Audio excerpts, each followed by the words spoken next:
Hi Tamizhans. இது தமிழன்ஸ் தமிழ். நான் அகிலன், அகில பிரியன். நாம் இன்றைக்கி பார்க்க போகிறது மூன் லேண்டிங்கை பற்றி தான். நாம் அந்த மூன் லேண்டிங்கை பற்றி அதிகமாக பேசுனது எப்போனா சந்திராயன் 3 அனுப்பிச்சதுக்கப்புறம் தான். அந்த சமயத்தில் நம்ம அதிகமாக பேசுனதுக்கப்புறம் நம்ம இப்போ சமீப காலத்தில் அந்த சந்திராயன் 3ஐயும் மறந்துட்டோம், மூன் லேண்டிங்கையும் மறந்துட்டோம். ஏன்னா நம்ம அடுத்தடுத்த விஷயத்துக்கு மூவ் ஆகி போயிட்டுருக்கோம். சந்திராயன் 4, சந்திராயன் 5 வரப்போகுது. ஆனால் நிலாவுக்கு இப்போவும் நிறையா நாடுகள் வந்துட்டு சேட்டலைட்டையும் மூன் லேண்டிங்கும் பண்ணிக்கிட்டு தான் இருக்காங்க. அதில் மோஸ்ட்லி வந்துட்டு சைனாவை சொல்லலாம்.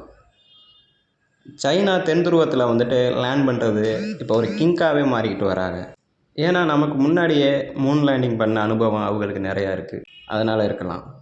இப்போ கூட சமீபத்தில் நிலவின் தென் துருவத்தில் வெற்றிகரமாக ஒரு சேட்டலைட் அனுப்பிச்சு லேண்ட் பண்ணியிருக்காங்க. அந்த சேட்டலைட்டோட பேர் சாயிங் 6. இந்த 6க்கு அர்த்தம் ஏற்கனவே 5 அனுப்பிச்சிருக்காங்க, இது அடுத்தது. நாம் இப்போ தான் 3ஆவதுக்கு வந்திருக்கோம், இவங்க 6ஆவதுக்கு போயிட்டாங்க. இந்த சாயிங் 6 அப்படிங்கிற விண்கலம் என்ன பண்ண போகுதுன்னா, நிலாவில் போய் தரை இறங்கி தென் துருவத்தில், அதே சமயம் அங்கே இருக்க பாறைகளில் வந்து துளை போட்டு அதில் இருக்க மண்ணை கலெக்ட் பண்ணிவிட்டு வரப்போகுது. அதுவும் எப்போ வரப்போகுதுன்னா இந்த மாதம் ஜூன் 26 அங்கேருந்து மறுபடியும் ரிட்டன் கிளம்பி பூமிக்கு வரப்போகுது. இது ரஷ்யா அவங்களோட சேட்டலைட் அனுப்பிச்சிருந்தாங்க. ஆல்மோஸ்ட் போய் தரை இறங்க போகும்போதே வந்துட்டு தொழில்நுட்ப கோளாறு காரணமாக அது தரை இறங்க முடியலை. அதுவும் நம்ம வந்துட்டு சந்திராயன் 2 மாதிரி தான், இறங்க போகிற டயத்தில் வந்துட்டு அதுக்கு தொழில்நுட்ப கோளாறு வந்துருச்சு. அடுத்ததாக ஜப்பான் வந்து அனுப்பிச்சிருந்தாங்க, அது வெற்றிகரமாக தரையிறங்குச்சு. இந்த தென் துருவங்கிறது மோஸ்ட்லி மனிதர்கள் பார்த்துடாத ஒரு இடங்க. இன்கேஸ் வந்துட்டு செயற்கைக்கோளுமே வந்துட்டு பார்க்காது, பெருசாக பார்க்க முடியாது. ஏன்னா வந்துட்டு அவ்வளவுக்கு அந்த இருட்டான பகுதி அது, அதில் சூரிய வெளிச்சமும் படாது, கரடு முரடான பகுதியாக இருக்கும், கடுமையான குளிர் கொண்ட பகுதியாக இருக்கும். அதனால் வந்துட்டு ரோவரையும் அனுப்ப முடியாது, சிக்கிக்கல வாய்ப்பு இருக்குது. அதே சமயம் வந்துட்டு ரொம்ப குளிராக இருக்கிறதுனால வந்துட்டு அதில் இருக்க பேட்டரி பவர் வந்துட்டு அவ்வளோவா நீடிக்காது. அதனாலேயே வந்துட்டு இந்த தென் துருவத்தை வந்துட்டு பெரும்பாலும் வந்துட்டு ஒதுக்கிடுவாங்க. இவ்வளோ செலவு பண்ணி அனுப்பிச்சு கடைசியில் ஃபெயிலியர் ஆச்சுன்னா அது வந்துட்டு நமக்கு நஷ்டம் தானே. அதனாலேயே வந்து வளரும் நாடுகள் எதுவுமே வந்துட்டு அந்த தென் துருவத்தை சைடு போகிறதில்ல. ஆனால் இப்போ இந்தியாங்கிற வளர்கிற நாடு தான். ஆனால் வந்துட்டு நம்ம வந்துட்டு எதுலேயுமே ஒரு சவாலான ஆட்கள், எதையுமே வெற்றி கொள்ளணும் அப்படிங்கிறதுல நம்ம முனைப்பாக இருப்போம். அதனால் வந்துட்டு நம்ம காசு பற்றாக்குறை இருந்தாலும் நாம் செய்யணும், அச்சீவ் பண்ணணும் அப்படிங்கிறக்காண்டி நம்ம பண்ணுவோம். ஆனால் இப்போ சீனா, ரஷ்யா போன்ற நாடுகள்லாம் வந்துட்டு காசு பணம் நிறையா இருக்குது அவங்கள்ட்ட வந்துட்டு அதை வெற்றி பெறணும் அப்படிங்கிற கட்டாயம் கூட அவங்களுக்கு இல்லை. வெற்றி பெறணுங்கிற கட்டாயம் இருக்கும், அதனால தான் அனுப்புகிறாங்க. இருந்தாலும் அவங்களுக்கு வந்துட்டு ஒரு பெருமை, நாங்கள் அனுப்புகிறோம், எங்களால் முடியும் அப்படிங்கிறத நிரூபிக்கணும், மற்ற நாடுகளுக்கு வந்துட்டு நாங்கள் ஒரு கிங் அப்படிங்கிற மாதிரி காமிச்சிக்கிறதுக்காண்டியே இது மாதிரி சேட்டலைட்ஸ்லாம் வந்துட்டு தென் துருவத்துக்கு அனுப்புவாங்க. இன்கேஸ் அவங்கள்ட்ட பவர்ஃபுல்லான டெக்னாலஜி இருக்கிறதுனால வந்துட்டு அதுவும் வந்து சாத்தியமாகும். நம்ம அனுப்பிச்ச 3 மாதத்துக்கு அப்புறம் தான் போகுதுன்னா அவங்க 10 நாளிலே அனுப்புகிறது அளவுக்கு டெக்னாலஜி அவங்கள்ட்ட இருக்குது, பொருளாதார வசதியும் அவங்கள்ட்ட. இந்த சாங்கி 3 அப்படிங்கிற சேட்டலைட் வந்துட்டு போன மே மாதம் 3ஆம் தேதி வந்துட்டு விண்ணுக்கு அனுப்பிச்சிருந்தாங்க சீனா. இப்போ அது நிலாவோட தென் துருவத்தில் வெற்றிகரமாக தரையிறங்கி, இதோட வேலை என்னதுன்னா 2 நாள் நிலாவிலே தங்கியிருந்து தென் துருவத்தில் அதோட கருவிகளை வச்சு பாறையை துளையிட்டு அதில் இருக்க பாறை படிமங்கள், மண் துகள்களை வந்துட்டு பேக் பண்ணி ஜூன் 25ஆம் தேதிக்கு பூமிக்கு கொண்டு வர்றதுக்கு அதிகபட்ச வாய்ப்புகள் இருக்குது. இப்போ எலான் மஸ்க் போன்ற நபர்கள் மார்ஸுக்கு மனுஷங்களை அனுப்பணும் அப்படிங்கிறதெல்லாம் வந்து சொல்லிகிட்டு இருக்கிறாங்க.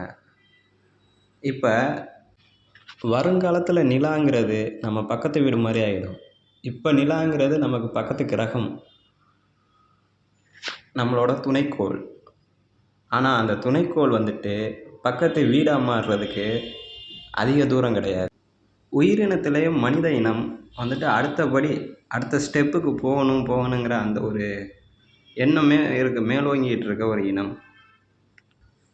ஒரு போட்டி போடும் தன்மை கொண்ட இனம் தான் இந்த மனித இனம். அதுவும் நான் இப்போ வந்துட்டு பூமி அப்படிங்கிறோம். ஆனால் அதிலே வந்துட்டு ஏகப்பட்ட நாடுகளாக நம்ம பிரிஞ்சிருக்கோம். அப்படிங்கும்போது ஒரு நாட்டுக்கு இன்னொரு நாடு பெரிய நாடு அப்படின்னு காமிக்கிறதுக்கு அவங்க எந்த வித எல்லைக்கும் போகிறதுக்கு தயாராக இருக்காங்க. ஏன்னா இந்த உலகத்தில் வந்து சர்வே பண்ணணும்னா நாம் பெரிய மனுஷன் அப்படின்னு காமிக்கணும். இப்போ சீனா வந்துட்டு போய் நிலாவில் ஒரு மண்ணை எடுத்துகிட்டு வர்றதுனால என்ன நடக்க போகுது அப்படின்னா, அந்த மண் என்ன தன்மையில் இருக்குது அப்படிங்கிறத நம்மளால் ஆராய்ச்சி பண்ண முடியும். அதில் என்னென்ன தனிமங்கள் இருக்குது, அதை வச்சு நமக்கு யூஸ்ஃபுல்லாக என்ன பண்ணலாம் அப்படிங்கிறத வந்துட்டு ஆராய்ச்சி பண்ண முடியும். இந்த ஒரு நாடு இந்த வேலையை செய்கிறதுனால அந்த மண்ணில் என்ன இருக்குது அப்படிங்கிறது வந்து உலகத்துக்கு தெரிய வரும். ஸோ வந்துட்டு அடுத்த நாடு வந்துட்டு அதுக்கு ஏற்ற மாதிரி இன்னும் இம்ப்ரூவ்மெண்ட் பண்ணலாம். இது எல்லாமே வந்துட்டு ஒரு புள்ளியில் தான் போய் முடியுதுங்க.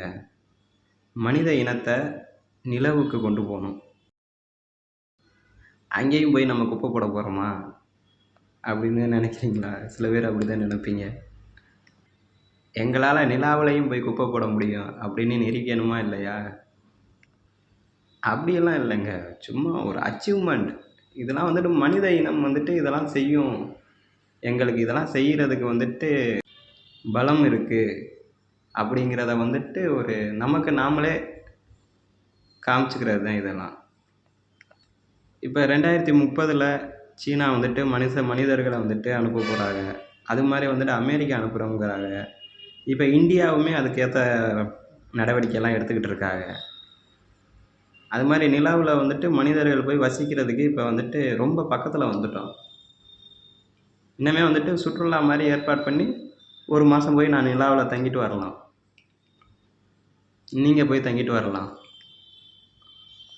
அதோட முதல் ஸ்டெப் தான் வந்துட்டு இது மாதிரி விஷயங்கள்லாம். ஏன்னா நம்ம போயிட்டு அங்கே சேஃபாக வந்துட்டு தங்கணும்ல. அதுக்கு வந்து அங்கே என்ன இருக்குது, எப்படி சூழ்நிலை இருக்குது அப்படிங்கிறத நம்ம முதல்ல தெரிஞ்சுக்கணும். மனித இனத்தால் முடியாத விஷயங்கிறது எதுவும் கிடையாது அப்படிங்கிறத காமிக்கிறதுக்காண்டி தான் இந்த விஷயங்கள்லாம். இதை போய் நீ யார்கிட்ட காமிக்க போகிற அப்படின்னு கேட்குறீங்களா? இருக்கவே இருக்குங்க ஏலியன்ஸ். ஒரு நாள் ஏலியன்ஸ் பூமிக்கு வரலாம். இல்லை நாம் போய் ஏலியன்ஸ் அவங்களோட கிரகத்தில் போய் சந்திக்கலாம்.